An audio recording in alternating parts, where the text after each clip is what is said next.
लोकतंत्र में जनता की ताकत को सर्वोपरि माना गया है और इस ताकत का एहसास एक जमाने में राष्ट्रपिता महात्मा गांधी को भी हुआ था, या समझ लीजिए उन्हें यह एहसास करना पड़ा था। देश की जनता ने यह एहसास उन्हें भी करवा दिया था। यह बात वर्ष 1931 की है और आज ये बात हम आपको क्यों बता रहे हैं? शहीद भगत सिंह की पुण्यतिथि के मौके पर, क्योंकि शहीद भगत सिंह की पुण्यतिथि कल है और आज से हम सीरीज शुरू कर रहे हैं। यह बात 1931 की है, जब शहीद भगत सिंह की फांसी के खिलाफ इसी देश के लोग महात्मा गांधी का विरोध कर रहे थे और उस समय महात्मा गांधी को जनता की इसी ताकत से बचने के लिए शहीद भगत सिंह के पिता के साथ ट्रेन में सफर करना पड़ा था। महात्मा गांधी के जीवित रहते हुए और उनकी मृत्यु के बाद भी हमेशा से ये सवाल उठते रहे हैं कि क्या महात्मा गांधी भगत सिंह की फांसी को रद्द करवा सकते थे? क्या उनकी सजा को माफ करवा सकते थे या कम करवा सकते थे? और अगर करवा सकते थे तो फिर उन्होंने भगत सिंह को बचाया क्यों नहीं? अब से कुछ घंटों के बाद 23 मार्च 1931 को महान क्रांतिकारी भगत सिंह, सुखदेव थापर और शिवराम हरि राजगुरु को ब्रिटिश सरकार द्वारा लाहौर की सेंट्रल जेल में फांसी दे दी गई थी। भगत सिंह कहते थे कि बम और पिस्तौल से क्रांति नहीं आती, क्रांति की तलवार विचारों की शान पर तेज होती है। वो भारत को अंग्रेजों की बेड़ियों से आजाद देखना चाहते थे, लेकिन आजादी से 16 वर्ष 4 महीने और 23 दिन पहले ही उन्हें फांसी दे दी गई। वो आजादी देख नहीं पाए और उन्होंने भी हंसते हुए अपनी शहादत को गले से लगा लिया। इसलिए आज से हम शहीद भगत सिंह पर अपनी एक स्पेशल सीरीज शुरू कर रहे हैं, जिसके पहले एपिसोड में आज हम आपको यह बताएंगे कि भगत सिंह महात्मा गांधी की आंखों में चुभने क्यों लगे थे। भगत सिंह की फांसी से सिर्फ 18 दिन पहले ही महात्मा गांधी ने 5 मार्च 1931 को भारत के तत्कालीन वाइसरॉय लॉर्ड इरविन के साथ एक समझौते पर हस्ताक्षर किए थे, जिसे इतिहास में गांधी इरविन पैक्ट के नाम से जाना जाता है। इस समझौते के बाद महात्मा गांधी का बहुत विरोध हुआ, क्योंकि उन पर यह आरोप लगा कि उन्होंने लॉर्ड इरविन के साथ इस समझौते में भगत सिंह की फांसी को रद्द कराने के लिए कोई भी दबाव नहीं बनाया, जबकि वो ऐसा कर सकते थे। महात्मा गांधी ने ब्रिटिश सरकार के खिलाफ वर्ष 1930 में जो सविनय अवज्ञा आंदोलन शुरू किया था, वो कुछ ही महीनों के बाद काफी मजबूत हो गया था। इस आंदोलन के दौरान ही महात्मा गांधी ने 390 किलोमीटर की दांडी यात्रा की थी और उन्हें 4 मई 1930 को गिरफ्तार भी कर लिया गया था। 25 जनवरी 1931 को जब महात्मा गांधी को बिना शर्त जेल से रिहा किया गया, तब वो ये बात अच्छी तरह से समझ गए थे कि अंग्रेजी सरकार किसी भी कीमत पर उनका आंदोलन समाप्त कराना चाहती है और इसके लिए वो उनकी सारी शर्तें मान लेगी। और फिर 5 मार्च 1931 को यही हुआ। वाइसरॉय लॉर्ड इरविन ने गांधी इरविन पैक्ट के तहत नमक कानून और आंदोलन के दौरान गिरफ्तार हुए नेताओं को रिहा करने पर अपनी सहमति दे दी और महात्मा गांधी अपने आंदोलन को वापस लेने के लिए तैयार हो गए। सोचिए ये कैसा समझौता था। महात्मा गांधी ने आंदोलन वापस ले लिया और अंग्रेज सरकार ने कह दिया कि हमने जिनको गिरफ्तार किया था हम उन्हें छोड़ देंगे और आपकी कुछ मांगों को भी मान लेंगे। लेकिन इस समझौते में भगत सिंह की फांसी का जिक्र तक नहीं हुआ। तो महात्मा गांधी ने इस आंदोलन में शामिल तमाम लोगों को तो छुड़वा लिया, लेकिन भगत सिंह को नहीं छुड़वाया। 1996 में आई एक किताब the trial of Bhagat Singh में वकील और लेखक एजी नूरानी लिखते हैं कि महात्मा गांधी ने अपने पूरे मन से भगत सिंह की फांसी को टालने की कोशिश नहीं की। अगर वो चाहते तो ब्रिटिश सरकार पर दबाव बना सकते थे और इस दबाव बनाकर तत्कालीन वाइसरॉय को इसके लिए राजी कर सकते थे, लेकिन महात्मा गांधी ने ऐसा किया नहीं। 1930 और 31 का साल भारत के स्वतंत्रता आंदोलन में बहुत अहम साबित हुआ। यह वो समय था जब देश में लोगों की जुबान पर महात्मा गांधी का नहीं बल्कि शहीद भगत सिंह का नाम था।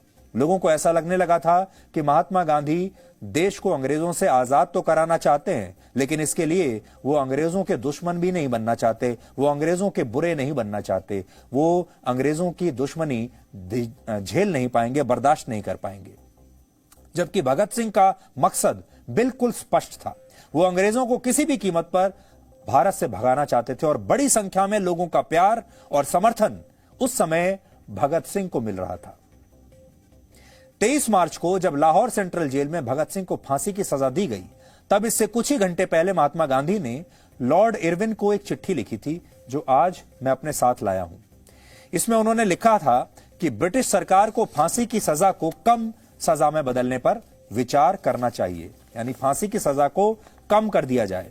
उन्होंने लिखा था कि इस पर ज्यादातर लोगों का मत सही हो या गलत, लेकिन लोग फांसी की सजा को कम सजा में बदलवाना चाहते हैं। उन्होंने यह भी लिखा, अगर भगत सिंह और दूसरे क्रांतिकारियों को फांसी दी गई तो देश में आंतरिक अशांति फैल सकती है। लेकिन उन्होंने इस चिट्ठी में कहीं पर भी जोर देकर यह नहीं लिखा कि भगत सिंह को फांसी की सजा देना गलत होगा।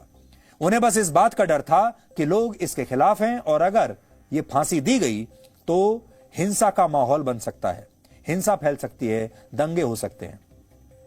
महात्मा गांधी इसी चिट्ठी में आगे यह भी बताते हैं कि वाइस रॉय लॉर्ड इरविन ने पिछली बैठक में अपने फैसले को बदलने से मना कर दिया था, लेकिन उन्होंने यह भी कहा था कि अगर गांधी इस पर उन्हें विचार करने के लिए कहते हैं तो वो इस पर सोचेंगे जरूर। तो आज वो चिट्ठी मैं लेकर आया हूं, M.K. गांधी ने लिखी थी और पता लिखा है 1 दरियागंज, यानी ये दिल्ली के दरियागंज से उन्होंने चिट्ठी लिखी थी 23 मार्च 1931 को, the viceroy government of India. फिर उन्होंने लिखा है, dear friend, it seems cruel to inflict this letter on you, but the interest of peace demands a final appeal. फिर उन्होंने ये भी लिखा है कि आप मेरे साथ काफी फ्रैंक थे, ये बताने के लिए कि आप जो है इस पर पुनर्विचार शायद नहीं करेंगे। फिर भी वो लिख रहे हैं कि if there is any room left for reconsideration I invite your attention to the following. फिर लिखते हैं, पॉपुलर ओपिनियन राइटली और रॉन्गली डिमांड्स कम्यूटेशन। यहां देखिए इसी में पेच है। वो कह रहे हैं कि जो पॉपुलर ओपिनियन है, लोगों की जो राय है, लोकप्रिय मत जो है वो गलत भी हो सकता है, सही भी हो सकता है, लेकिन वो ये डिमांड कर रहा है कि भगत सिंह की सजा को कम कर दिया जाए। और फिर वो आगे इसी तरह की बातें लिख रहे हैं और कह रहे हैं कि अगर हो सके तो इसके बारे में आप पुनर्विचार कीजिए। तो ये चिट्ठी को जब आप पढ़ेंगे, पूरी भाषा जो है वो ऐसी है कि महात्मा गांधी चिट्ठी लिखना भी चाहते थे, लेकिन साथ ही शायद ये भी चाहते थे कि अंदर ही अंदर उनकी इच्छा शायद ये रही हो कि इस चिट्ठी पर अंग्रेज सरकार पुनर्विचार ना करे, ताकि वो आगे चलकर ये कहें कि देखिए मैंने तो चिट्ठी लिख भी दी, चिट्ठी तो लिख दी लेकिन काम नहीं हुआ। और इसीलिए इस चिट्ठी के बावजूद भी अंग्रेजों ने शहीद भगत सिंह को छोड़ा नहीं। महात्मा गांधी ने कभी भी दिल से भगत सिंह की फांसी को रद्द करवाने का प्रयास नहीं किया और इस चिट्ठी को पढ़कर लगता है कि यह चिट्ठी उन्होंने दिल से नहीं लिखी थी। 18 फरवरी 1931 को उन्होंने खुद अपने एक लेख में यह माना कि कांग्रेस वर्किंग कमेटी कभी नहीं चाहती थी कि जब गांधी और लॉर्ड इरविन के बीच समझौते के लिए बातचीत शुरू हो तो इसमें भगत सिंह की फांसी को रद्द करवाने की शर्त भी जोड़ी जाए। कांग्रेस ये चाहती ही नहीं थी। महात्मा गांधी ने यह जानते हुए भी उस समय भगत सिंह का खुलकर साथ नहीं दिया कि अंग्रेजी सरकार ने उनके खिलाफ एक तरफा मुकदमा चलाया था। यह बात महात्मा गांधी जानते थे कि भगत सिंह के साथ नाइंसाफी हो रही है। भगत सिंह को फांसी की सजा ब्रिटिश पुलिस अफसर जॉन सॉन्डर्स की हत्या के लिए हुई थी, लेकिन इस मामले में अंग्रेजी सरकार मुकदमा शुरू होने से पहले ही भगत सिंह के खिलाफ अपना फैसला सुना चुकी थी। इसके लिए तत्कालीन वाइसरॉय लॉर्ड इरविन ने 1 मई 1930 को एक अध्यादेश पास किया, जिसके तहत हाईकोर्ट के 3 जजेस का एक स्पेशल ट्राइब्यूनल बनाया गया और इस ट्राइब्यूनल का मकसद था भगत सिंह को जल्द से जल्द फांसी की सजा देना। बड़ी बात यह थी कि इन तीनों जजेस के फैसले को भारत की ऊपरी अदालत में चुनौती नहीं दी जा सकती थी। अपील के लिए सिर्फ एक विकल्प दिया गया था जो बहुत मुश्किल था। इसमें कहा गया कि इंग्लैंड की प्रिवी काउंसिल में ही इस फैसले को चुनौती दी जा सकती है। यानी यह विकल्प पूरी तरह से दिखावटी था। अंग्रेज जानते थे कि भगत सिंह कभी भी इंग्लैंड में जाकर इस फैसले के खिलाफ अपील नहीं करेंगे। इसके अलावा जब भगत सिंह के खिलाफ हत्या का मुकदमा चल रहा था, तब उनके वकील राम कपूर ने अदालत से 457 गवाहों से सवाल पूछने की इजाजत मांगी थी, लेकिन उन्हें सिर्फ 5 लोगों से ही सवाल पूछने की इजाजत मिली। यानी भगत सिंह के खिलाफ एक तरफा मुकदमा चलाया गया और अंग्रेज सरकार ने न्याय के सिद्धांत का गला घोंट दिया।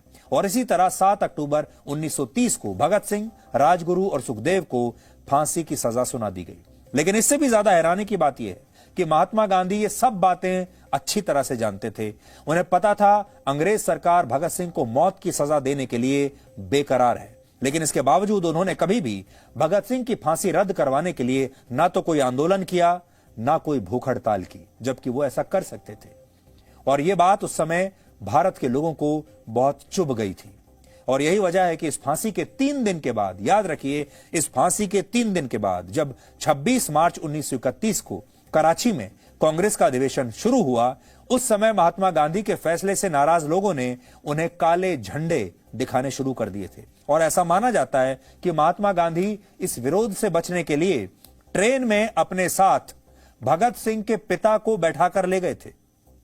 और उन्होंने इस अधिवेशन के दौरान एक प्रस्ताव में भगत सिंह के भी कुछ विचारों को शामिल करने पर अपनी सहमति दे दी, जिससे उनके खिलाफ नाराजगी कम हो सके। यानी जनता की ताकत और उसके गुस्से ने उस जमाने में महात्मा गांधी को भी चिंतित कर दिया था और उन्हें लोगों के इस गुस्से से बचने के लिए भगत सिंह के पिता का सहारा लेना पड़ा था। एक और बात जिसका इतिहास में ज्यादा अवलोकन नहीं हुआ, वो ये कि भगत सिंह की फांसी के बाद जब देश भर में विरोध प्रदर्शन हो रहे थे और महात्मा गांधी के खिलाफ बहुत नाराजगी थी, तब गांधी सितंबर 1931 में लंदन में होने वाली दूसरी राउंड टेबल कॉन्फ्रेंस में कांग्रेस की तरफ से शामिल होने के लिए चले गए थे। इसे तब भगत सिंह की फांसी के अपमान के रूप में देखा गया था, क्योंकि एक तरफ तो अंग्रेजों ने भगत सिंह को मौत की सजा दी, उन्हें फांसी पर लटका दिया, और दूसरी तरफ महात्मा गांधी लंदन में अंग्रेजों से बात करने के लिए जा रहे हैं और दूसरी तरफ अंग्रेज महात्मा गांधी का बड़ा आदर सत्कार कर रहे हैं लंदन में। यह सेकेंड राउंड टेबल कॉन्फ्रेंस सितंबर से दिसंबर महीने तक चली थी, जिसमें भारत को और ज्यादा संवैधानिक अधिकार देने पर चर्चा हुई थी। और उस समय की कुछ तस्वीरें आज हमने आपके लिए निकाली हैं, आप भी देख सकते हैं।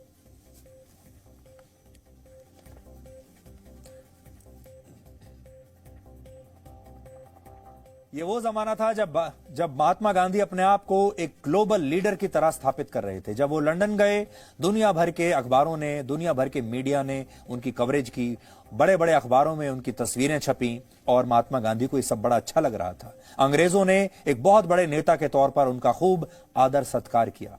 अब आप सोचिए, लेकिन भगत सिंह के घर में तब अंधेरा छाया हुआ था। भगत सिंह खुद भी कभी नहीं चाहते थे कि उनकी फांसी की सजा को रद्द किया जाए। देश की आजादी के लिए उन्होंने सिर्फ 23 साल की उम्र में शहादत दे दी थी। सोचिए, उस समय भगत सिंह सिर्फ 23 साल के थे, लेकिन उनके जीवित रहने की शर्तें और सिद्धांत बिल्कुल अलग थे। और एक चिट्ठी में उन्होंने लिखा था, मैं आज एक ही शर्त पर जिंदा रह सकता हूं, अब मैं कैद होकर या पाबंद होकर जीना नहीं चाहता। मेरा नाम हिंदुस्तान की क्रांति का प्रतीक बन चुका है। क्रांतिकारी दल के आदर्शों और कुर्बानियों ने मुझे बहुत ऊंचा उठा दिया है, इतना ऊंचा कि जीवित रहने की स्थिति में इससे ऊंचा मैं हरगिज नहीं हो सकता। अपनी एक और चिट्ठी में उन्होंने आगे भी लिखा कि मेरे मन में कभी कोई लालच फांसी से बचे रहने का नहीं आया। मुझसे अधिक भाग्यशाली कौन होगा। आजकल मुझे स्वयं पर बहुत गर्व है। मुझे अब पूरी बेताबी से अंतिम परीक्षा का इंतजार है। कामना है कि ये और जल्दी आ जाए। सोचिए, भगत सिंह 23 साल के थे और उन्हें अपनी जान से ज्यादा अपने देश की आजादी प्यारी थी, और वो फांसी के इस फंदे को चूमने के लिए बेकरार थे, बेताब थे। उधर अंग्रेज बेताब थे उन्हें फांसी पर लटकाने के लिए, लेकिन उससे भी ज्यादा बेताब थे खुद भगत सिंह फांसी के फंदे को चूमने के लिए, फांसी पर लटक जाने के लिए। और महात्मा गांधी उसके बाद लंदन जाते हैं, तस्वीरें खिंचवाते हैं, एक ग्लोबल लीडर के तौर पर अपने आप को स्थापित करते हैं, अंग्रेजों के आदर सत्कार का पूरा लाभ लेते हैं। Presenting B News app available on Google Play and App Store. Download it now.